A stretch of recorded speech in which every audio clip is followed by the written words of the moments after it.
સુરત કતારગામ સિંગણપુર વિસ્તારમાં રાહત દરે પેથોલોજી લેબોરેટરી અને એક્સરે સેવાનો પ્રારંભ થયો છે। સુરત શહેરના મધ્ય અને સામાન્ય વર્ગના પરિવારોને આરોગ્યલક્ષી સેવાઓ પરવડે તેવા ભાવે મળી રહે તે હેતુથી કતારગામ સિંગણપુર વિસ્તારમાં આરોગ્ય પેથોલોજી લેબોરેટરી દ્વારા એક વિશેષ પહેલ કરવામાં આવી છે। અહીં તમામ પ્રકારના બ્લડ અને યુરિન ટેસ્ટ બજાર ભાવ કરતાં ખૂબ જ ઓછા દરે ઉપલબ્ધ કરાવવામાં આવશે। લેબોરેટરીના ડોક્ટર નિશિત ઠાકુરે માહિતી આપતા જણાવ્યું કે આ સેવાનો મુખ્ય ઉદ્દેશ્ય જનસેવા છે। સામાન્ય રીતે ખાનગી લેબોરેટરીઓમાં થતા ટેસ્ટ અહીં 70 થી 80% જેટલા ઓછા ભાવે કરી આપવામાં આવશે। અન્ય જગ્યાએ ₹300 થી 330માં થતો આ રિપોર્ટ અહીં માત્ર 60માં કરવામાં આવશે। ખાનગી લેબોરેટરીઓમાં 330 સુધીના ભાવ હોય છે, જ્યારે અહીં માત્ર 160માં સુવિધા મળશે। આ લેબોરેટરીમાં બેઝિકથી લઈને એડવાન્સ સુધીના તમામ પ્રકારના બ્લડ અને યુરિન ટેસ્ટની સુવિધા ઉપલબ્ધ છે। આગામી ટૂંક સમયમાં જ અહીં એક્સરે સેવાનો પણ પ્રારંભ કરવામાં આવશે। જી ગુડ મોર્નિંગ। મારું નામ ડૉક્ટર નિશિત ઠાકોર છે।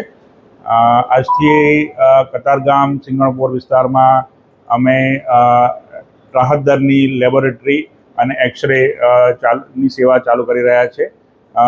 આરોગ્ય પેથોલોજી લેબોરેટરીમાં જે પણ બ્લડ અને યુરિનના રિપોર્ટ છે, જે બેઝિક પ્લસ એડવાન્સ બધા જ પ્રકારના રિપોર્ટ અમે અહીંયા સેવાઓ ચાલુ કરી રહ્યા છે અને એ પણ તદ્દન રાહત દરે આ રિપોર્ટ કરી આપવામાં આવશે।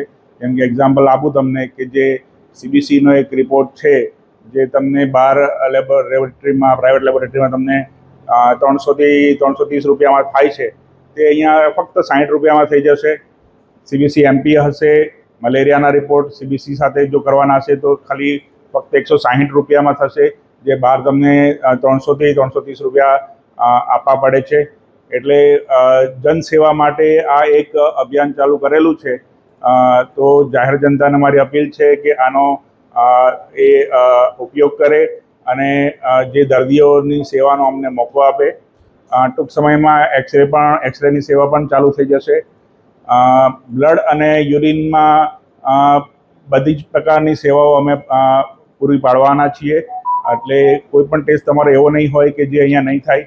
તમામ પ્રકારના ટેસ્ટ અહીંયા થઈ જશે અને સવારના 7:30 થી રાતના 9 વાગ્યા સુધી લેબોરેટરી કાર્યરત રહેશે અને જે પણ સ્ટાફ છે એ પણ બધો એક્સપિરિયન્સ અને વિવેકી છે। એટલે જાહેર જનતાને મારી ખાસ અપીલ કે આ જે એક અભિયાન છે, જે જાહેર જનતાની સેવા માટે ચાલુ કરેલું છે, એનો લાભ લે અને વધુમાં વધુ લોકો સુધી આ માહિતી પહોંચાડે, જેથી દર્દીઓને એનો લાભ મળે।